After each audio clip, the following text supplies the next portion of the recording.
In this video, I want to discuss the Maize and Blues 2020 offensive line.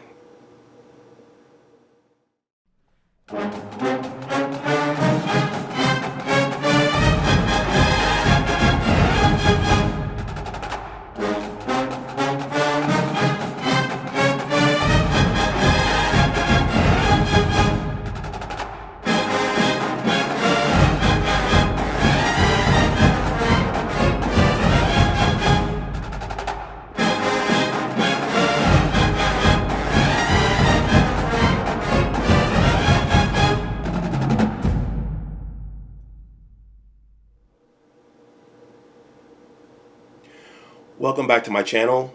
My name is Dr. Anwar Youssef Dunbar, and this is Big Discussions 76 Sports. First of all, please like this video, please share it, and please subscribe to my channel. Well, in this video, I want to take a look at the Wolverines 2020 offensive line. And before I jump into this,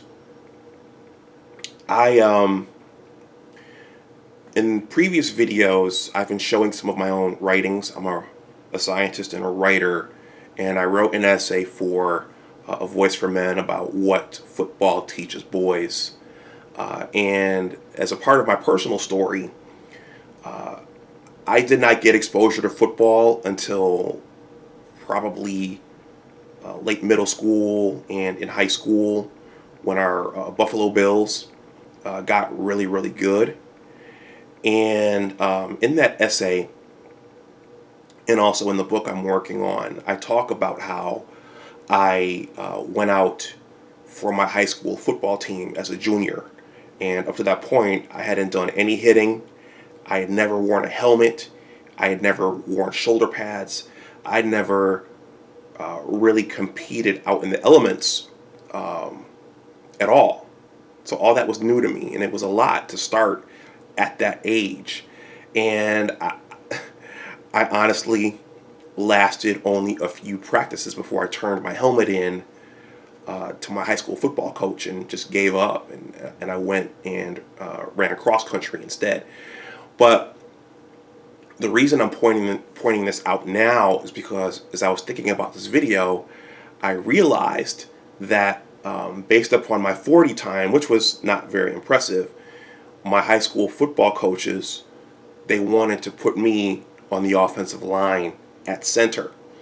And I was disappointed because I wanted to run out and catch passes like I'd seen some of the Buffalo Bills do, like James Lofton and Keith McKellar and Pete Metzelaars and Andre Reed and Don Beebe and Al Edwards and those guys. And so I was disappointed that I had to play offensive line because, there are no stats. There's not a lot of glamour associated with it, but it's a very, very important position in the grand scheme of things. So that's just a little trip down memory lane there, and that's an essay I would encourage you to read if you have some time and if you read. Not everybody reads. So the Michigan offensive line. So since I started watching Michigan football when I arrived in Ann Arbor in 1999, the offensive line has had a lot to do with the success and the failure of the program. And the argument could be made that throughout the program's history, that the offensive line has been the bedrock and the foundation upon which the team and the program has been built. During Lloyd Carr's years, that first year, and even the first and second year, we had offensive linemen like Jeff Backus and Steve Hutchinson and Jonathan Goodwin. I remember him. Tony Pape, Dave Boss. I met Dave Boss one day, by the way, at Sam's Club over in Ypsilanti, I believe it was. He was a nice guy. He stopped and talked with me a little bit. I think it was in the aftermath of the Rose Bowl, that first Rose Bowl matchup with when the USC Trojans, Pete Carroll's USC Trojans had guys like Mike Williams, and I think Matt Leinart was the quarterback for that Trojan team, and most notably for Dave Boss, the Trojans had a pass rusher named Kenichi Udeze, and I remember he was putting pressure on John Navarre all day, and I think Tony Pape was matched up with Kenichi Udeze. But me and Dave Boss, we stood in Sam's Club and we talked about that, and he was very humble. He was a very good guy. I think he got drafted, and he played for the Miami Dolphins, and he stayed till his senior year and blocked for guys like Mike Hart and Chad Henne. And I also remember Jake Long. I think he was the next great offensive lineman after the Dave Boss, Tony Pape group. So, the program's had a long history of offensive linemen. I think the offensive line group, it was asked to do different things under Rich Rod's tenure. In the spread, it wasn't as much of a pro style group. And then I think they eventually got decent play with guys like Taylor Lewan, who now plays for the Tennessee Titans.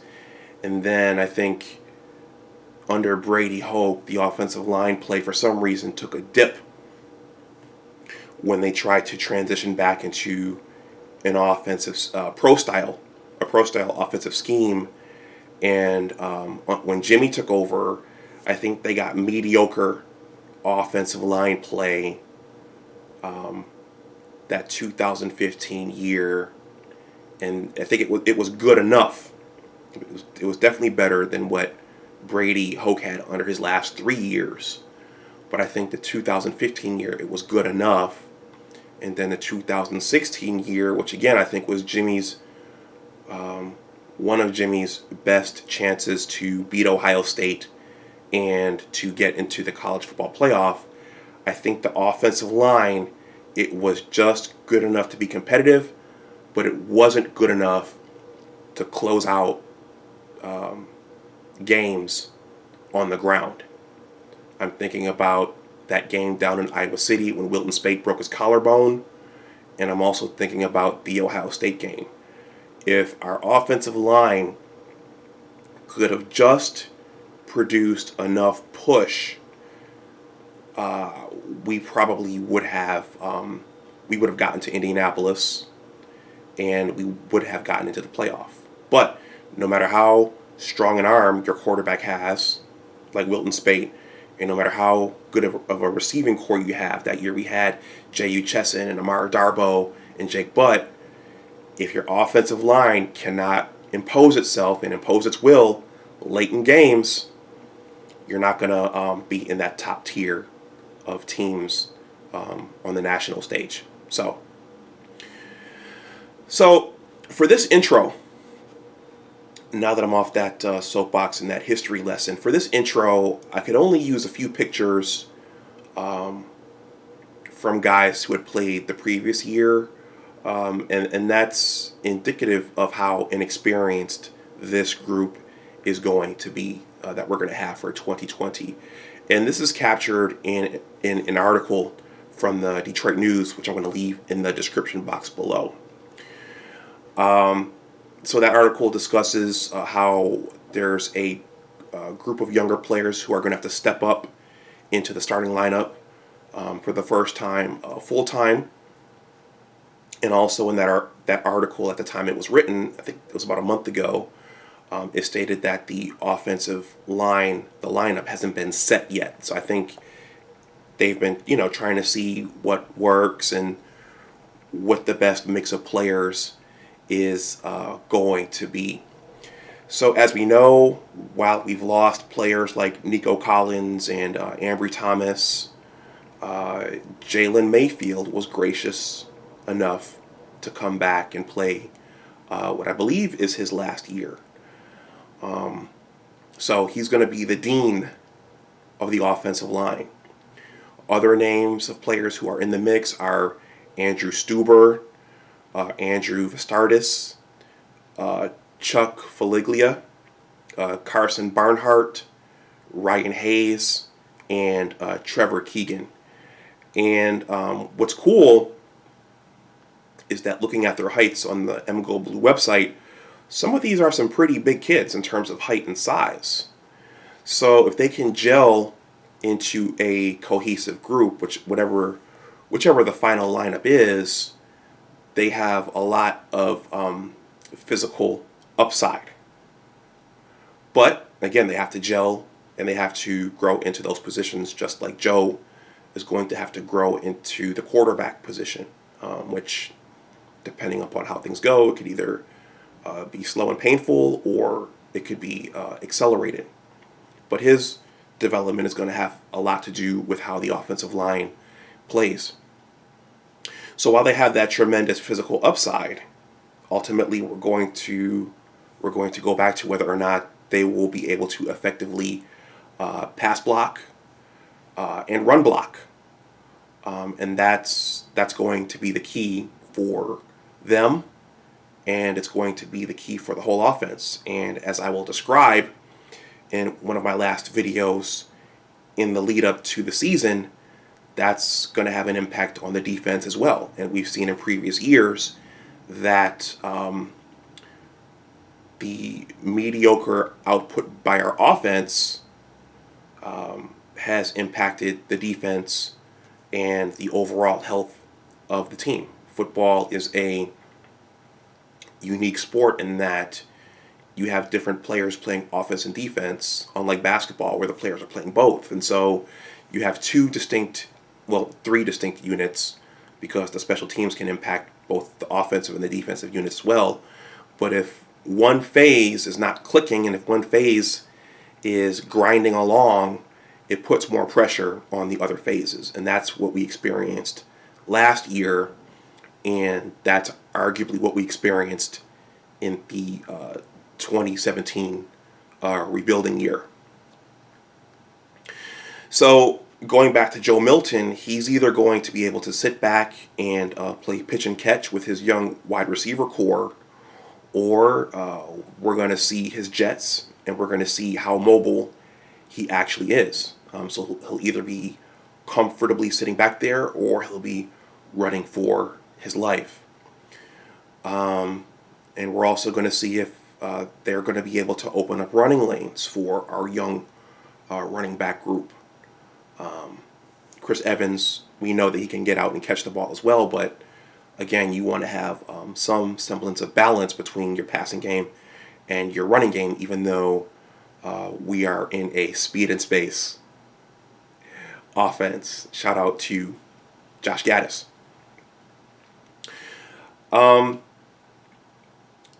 In terms of my video content on this channel, we've joked about Jimmy.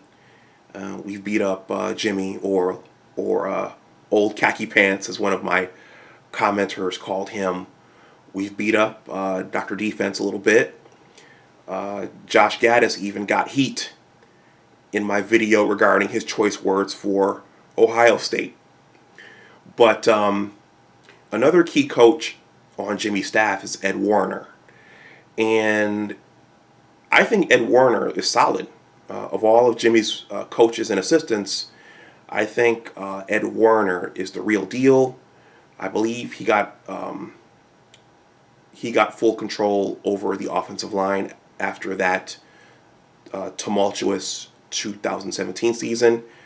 And I think in terms of pass protection and run blocking, I think, Ed Warner has delivered for us. So I trust his coaching, and I trust that he is going to coach this group up.